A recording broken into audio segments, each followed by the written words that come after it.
just riding a bike on the ground. That's so old school. Are you ready for the next big thing? The flying bike could soon be flying to a store near you. I've got the details.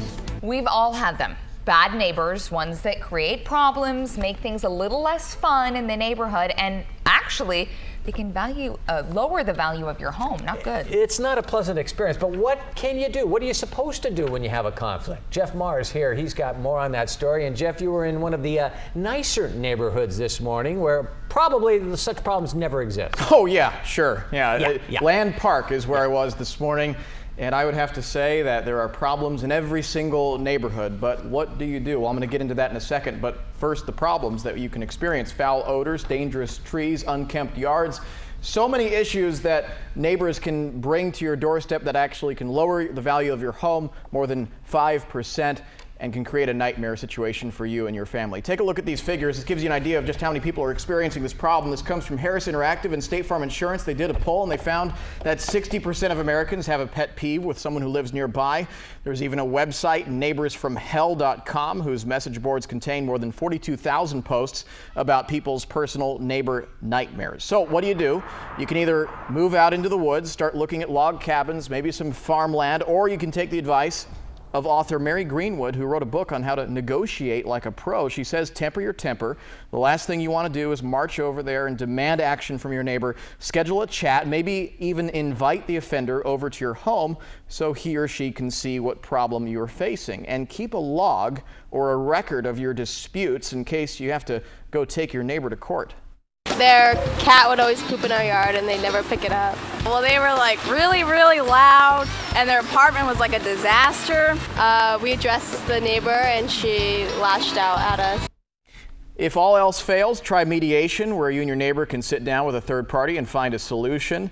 According to the National Association for Community Mediation, 75% of the time, that option works, and the price ranges from $0 to $200 depending on how many hours you want to invest. Now, if you're near a laptop or your smartphone, which I'm sure you are, log on to the News 10 Facebook page. We're taking your comments and your stories, your personal stories. Have you ever had a nightmare neighbor? Is it a current or past situation? Just give us the details. I'm going to share those comments a little later, guys. Did you include dogs barking in this litany of neighborly offenses? No, those offenses that I listed are more so directed at lowering your home's value, but that can certainly affect your sleep and lots of other things. I've dealt with that personally. Yeah, well, and also if you're looking at a new home and you hear a dog yapping away, that might decrease your interest in that too. Yeah. That too. One of the great things about living in Sacramento is you don't have to pay an arm and a leg for a decent home. Of course, it's a different story in Los Angeles, where one home listing is getting a whole lot of attention online. Explain that to us, Jeff. It's tiny, yeah, but it's in a good location. Yeah. In LA's Los Feliz neighborhood, 480 square feet.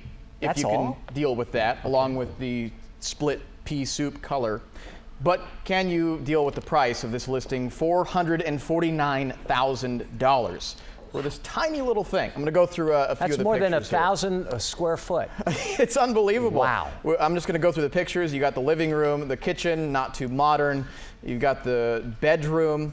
You know, the real estate agent who is listing this home says price-wise, it really stands alone. Well, yeah. But she says the only direct competition at this price point is condos. Why so expensive? Well, it's just a block from Los Feliz Village, the nightlife epicenter of the famed neighborhood where restaurants, bars, and boutiques line Vermont Avenue. So, you know, I guess you get what you pay for to live in that nice location. Now, speaking of neighborhoods, earlier on I talked about bad neighbors, neighbors who give you trouble. We wanted to hear from you about what kind of nightmare stories you have from your neighbors, and we actually got an email. I'm going to start with that. And this person says, I live on farmland, 5 acres, and we still have problems. Barking dogs at 4 a.m. in the morning. There's an empty 5-acre lot between us and the sound carries. Well, I have some advice for you because I dealt with that exact same problem. Walk over to your neighbor's house, verbally speak to them, see if they will be willing to purchase some dog bark collars, because that tends to work. If not, I would suggest go to skymall.com. They have some anti-barking devices that are hidden in birdhouses. They have a whole catalog full of them. You just post them up, and then once the dog barks, it emits a signal that the dog doesn't like. So that's an option there. On our News 10 Facebook page, we had viewers weigh in on the neighborhood complaint issue. We got some good ones. Joanne says, A nosy neighbor that was like a never-ending barking dog. He harassed all the neighbors, never discriminating to leave anyone out, even if it meant twisting facts to turn them around into an issue. They never resolved that. Laura says we have one that's a slumlord. Will rent to anyone with $1,300 and a pulse with predictable results. Now he has moved back in, yard is dead, boat on the lawn, etc. And Carlota says there is one in every neighborhood. Overgrown weeds, bushes, trash, and debris, rats galore. Steve says a neighbor who owes me money and broke my washing machine and now wants to fight me. So there are a lot of issues that people are dealing with, Dan. I can tell you from experience, I have dealt with the worst myself. I had a woman pull a butcher knife on me. Oh, my. Back in Albuquerque, New Mexico, because I filed a complaint. She was pounding her music every single night when I was trying to get to sleep. Tried to get her to stop, she wouldn't, and confronted me with a butcher knife. Had to call the cops. Not Yikes. good. Not good. Yikes. Well, when I saw E.T., I was a little boy, and it made me want to do two things. Eat a lot of Reese's Pieces and go flying on my bicycle. And I've always had that dream of flying on my bicycle, even flying to work. It'd be a great thing. It would. And I would do it. It could happen soon. Take a look at this. This was developed by a couple guys in the UK who were inspired by the Wright brothers to make it happen. This machine can travel at speeds of up to 15 miles per hour on the road, 25 miles per hour in the air, reaching altitudes of up to 4,000 feet. It's called the Explore Air Paravello, and they hope to have this approved soon. They say it's ready to go, ready for production.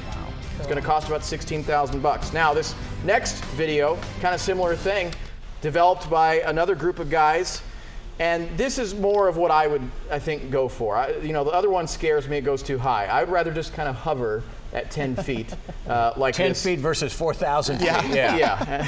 Well, and landing seems a little bit more possible with this one. Yeah.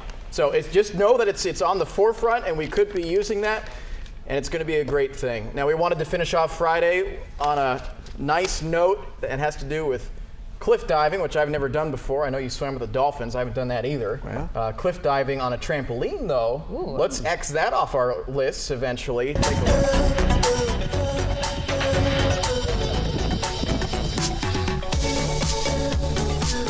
That would be fun. Yeah, where can we do that? Is that in Colorado River? This is in Arizona, and Yeah, hopefully bet you one of did. their friends knows first aid in case they slip and hit Well, the they rock. get a little close, yeah. But They no, are I've never done courageous. cliff diving, and that looks like fun. Ooh. Well, hope you have fun this weekend. You could look for some water. You're going to need it to cool off. We've got more news coming up on News 10 midday at 11. Have a great weekend. We'll see you later. It's you I'm thinking of. News 10 is everywhere you want to be.